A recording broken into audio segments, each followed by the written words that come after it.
So if we can look at spring as a teacher, what might she be asking you at this time? I don't think she is asking you to become more impressive. I don't think she is demanding urgency or perfection or immediate transformation. I think spring is asking you to notice. Welcome to Intuition Unlocked, the podcast for women who feel overwhelmed, disconnected, or like the version of themselves they're living no longer fits. This space empowers you to trust your intuition, restore inner and outer coherence, and reclaim self-trust so you can show up more clear, bold, and self-led in your life. I'm your host, Olivia Ashley, and I'm so glad you're here. Hello, and welcome to Intuition Unlocked. Today, I want to talk about spring as a teacher. Not just spring as a season we move through, or a date on the calendar, or even just a shift in weather. But spring as a living wisdom, a mirror, a guide, a threshold that shows us something about how life actually works. Because if you pay attention, nature is always teaching. She is always revealing something about rhythm, timing, trust, death, rebirth, rest, emergence. There's so much. And what it really means to begin again. And what I love about this time of year is that spring doesn't burst onto the scene all at once. It comes quietly at first, gently, hinting in signals and little reminders that life is returning again. So in today's episode, I want to explore what spring has to teach us about becoming, what the old myths and archetypes of the season still offer us now, and how we can work with this threshold in a more intentional and even sacred way. So we're going to talk about how the spring equinox is a point of balance, what the first flowers and pollinators can show us about the brave beginnings and meaningful participation, and how this season invites us not to force ourselves into bloom, but to notice what is naturally ready to thaw, rise, and come alive again. And before we jump in, I just want to highlight that my voice sounds a little different. I know that I'm getting over a cold, and you might be hearing my sweet baby breathing. She is asleep in the carrier on my chest, but I figured this would be a better way to record the podcast than giving her to my husband and having her scream, which if you listened to last episode, you probably got a taste of that. So thank you for giving me grace as I move through this season of motherhood where life revolves around our babies and we do our best. So enjoy Miss Ivy sweetly sleeping, and let's dive in. So for me, spring has always felt like the true beginning of the year. I think this has come up in a lot of conversations in our space and collective that we are all starting to pick up on the fact that our Gregorian calendar is not quite aligned with the true reality of the seasons and how we feel, especially with the new year. The spring equinox really brings this new energy and this new light.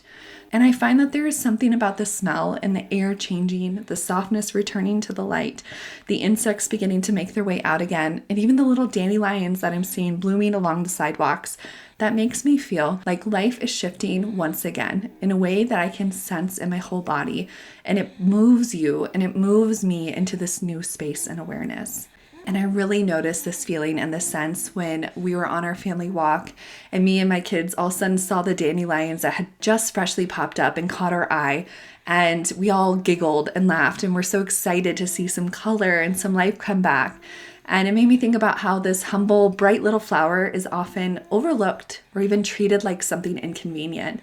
Yet it's actually one of the first foods for our pollinators. It arrives early, it nourishes life, and it plays a role in the larger web of renewal.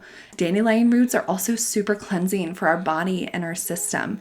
So it makes sense that in spring, it comes forward to offer itself to us so we can cleanse our bodies in the long winter and step back into a new space within ourselves. And there's just something so beautiful in that spring doesn't only return through these grand dramatic beauties that we look forward to in summer, but it returns through the simple, the useful, and the golden little signs that life is ready to feed life again. And personally, I think I've been witnessing the shedding of winter, not just in the world around me, but really in myself. Because as I've moved through these initial postpartum months, which are always tremendous in their own way, there has been a lot of healing, a lot of witnessing, so much resting and tending to myself. And it's been such a sacred and demanding season, but it's been really interesting to watch as our baby was born on the winter solstice. So it kicked us off into winter. And now 3 months later, we just had the spring equinox. And so she's a little bit bigger. I'm a bit more healed, not much, but getting better. And now with the external stimulus of spring actually arriving, I can feel a part of me becoming ready to bloom a bit more, ready to do more and to prep my garden beds, to even maybe get out of the house a little. Not too much because I don't enjoy that still, but getting ready to move with a little more life and a bit more outward energy again, while still finding that balance. And with that balance of being pulled into this spring energy, but also still maintaining the true postpartum season I'm in, I have to meet the truth of where I am. That while I'm really excited and I'm feeling this energy, there is still overwhelm. There's still sleep deprivation and some anxiety that can come with doing more or thinking about doing more. There are still limitations that come with caring for our sweet baby and also holding the needs of my family, while also trying to remember that I too have needs. It's a very real dance between readiness and restraint and longing and limitation, and noticing the energy rising, but the reality of my body asking me to still move slowly. But I think that's actually a really apt explanation of spring, that it's not we just jump into spring and now everything is ready to go. It's that there is this bridge that will take us there, that we're still coming out of winter. We should do so slowly. We should tend to ourselves, nourish our bodies, our families, and start preparing for the gifts that spring allots. So I think that's spring's wisdom too. That becoming is not the same thing as rushing. That blooming does not require you to skip the tenderness that you feel. And that life can be readying itself within you long before everything on the outside looks fully formed. So that's where I'll begin today. The spring equinox has long been understood as a threshold. It is one of those rare moments in the year where light and dark come into a kind of balance, where day and night stand almost equal. And from there, the light begins to stretch further as we get more towards summer. And before that season of summer, where there's full growth and outward expression, there comes balance. Before momentum, there's recalibration. And before bloom, there is a return to equilibrium.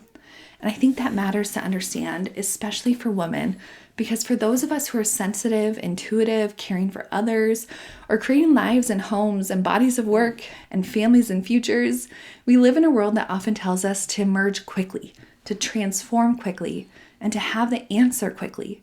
But nature does not move that way. Nature balances out first. She listens and adjusts, and only then does she begin to reveal what is ready to come forward. This season carries ancient meanings too. Across time, spring has been associated with the return of life, the lifting of dormancy, the end of descent, and the beginning of return. So many older stories and mythic understandings hold this pattern of going down into the underworld, into winter, into the unknown, and then rising again. Not because winter was a mistake or something that held them back, but because it acknowledges that life itself moves in cycles.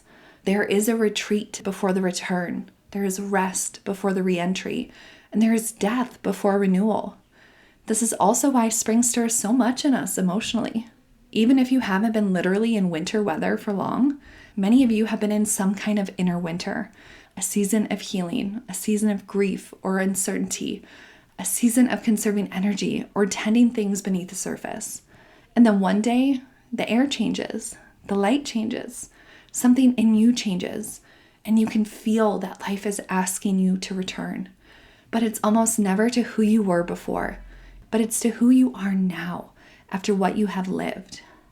There are also old archetypal energies that live in this season, and I think they still offer us something beautiful. Spring often carries what some might call maiden energy, not in a simplistic or age-based way, but as an actual archetype of newness, innocence, curiosity, openness, and life force moving outward again.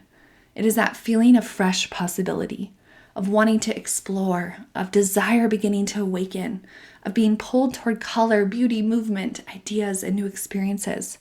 This maiden energy matters because it reminds you that there are parts of you that need permission to begin again without having everything figured out. There are parts of you that want to be playful, exploratory, receptive, and open to surprise, but we often forget about those parts the further we get into our life, the more seasons we have shifted through, the more ups and downs we've had. So it's important to remember and tap into that energy of maiden, no matter what season you're in, and let it offer you something beautiful. spring also carries the energy of fertility. And I think it's important to widen what we mean by that, because fertility is not just about babies or literal reproduction. It absolutely can be, but fertility is creative life force. It is the capacity to generate, grow, nourish, and to make something from what has been quietly gathering within. So a fertile season of life might look like a new idea coming forward, or a renewed relationship to your body. Maybe a new rhythm in your home. I think that's what I'm calling forward. Or a deepening of your intuition, or a longing to create art, write, plant, cook, build, or become more fully expressed in some small way. Fertility, in this sense, offers aliveness. It is the energy of something wanting to come into form through you. And that is why spring can feel so emotional and stirring, because when life begins to rise again, it often brings with it the ache of what has not yet been expressed, the longing of what wants room, or the hope of what may now be possible, and it wants you to listen to it. So to help make all those things possible, there's more we can learn from spring. And the first teacher I want to offer is the equinox itself. The equinox reminds you that becoming is not about abandoning darkness, but about learning how to hold darkness and light. It shows you that balance is not static perfection. It's actually an active relationship. And this time of the year can invite you to ask, where am I being asked to come back into balance before I start to bloom? Where have I become depleted, overextended, or disconnected from my own inner rhythm? And what needs recalibration before expansion can feel nourishing instead of overwhelming? I really want you to spend some time with those questions and feel into them, because I think that this is especially relevant in times when we want to move forward. It is so natural to want to bloom, to have the visible growth or the momentum, or to get to the other side from who we are into who we are becoming. Yet if you skip the balancing, you often carry old exhaustion or fear into the very season that is trying to renew you. So that's where the equinox comes to remind you to tend to your center first. Find your footing and your foundation. Nourish and cleanse from the winter, and let life return through balance, not force. The second teacher of spring is the first flower. Whether it's the crocus, the dandelion, or any small blossom pushing up through the cold ground. I love the first flowers of spring because they are not flashy. They are truly so brave because they do not wait until everything is warm and certain and perfected. They emerge while there's still chill in the air or the possibility of another frost. They emerge while the conditions are mixed, and they emerge because something within them knows it is time. And there is wisdom in that, a mirror in that for us. Because so often we wait to begin until everything feels settled, until you feel more confident, until the timing feels perfect, until the conditions are ideal. But nature shows us that beginnings are often tender, imperfect, and vulnerable, all the things we're looking to avoid. That first flower does not bloom because there's no risk either. It blooms because life is stronger than its fear. And again, the dandelion feels especially powerful to me here, because it's resilient, useful, bright. It feeds others, feeds us. It belongs and grows wherever it can. And there's no wasted energy in trying to prove itself less worthy of being wherever it finds itself. So what if spring is teaching you that you do not need to emerge as the most polished version of yourself to have value? What if it is enough to simply begin? This could look like finally giving time to the idea you've had, or starting to take walks even though you feel tired, or having a conversation you've been putting off, or making small changes to your routine that actually create more joy and sweetness. Spring is not here to ask you to make grand gestures. It is here to ask you to take small, brave steps and for your willingness to do so. The third teacher of spring I want to bring forward is the bee. Bees are one of the most beautiful examples of purposeful participation because they are devoted, responsive, and in relationship with the living world around them. They are not rushing meaninglessly. They are fully engaged in the work of sustaining life, and in doing so, they become part of something much bigger than themselves. What I love about bees in relation to spring is that they remind us that emergence is not only personal, it's relational. Because when the bee comes out, it is not just beginning again for itself. It is entering the dance of reciprocity because it receives nectar, but it also pollinates. So it contributes and supports the continuation of its own life and the life around it. And I think that's a beautiful reflection for us too.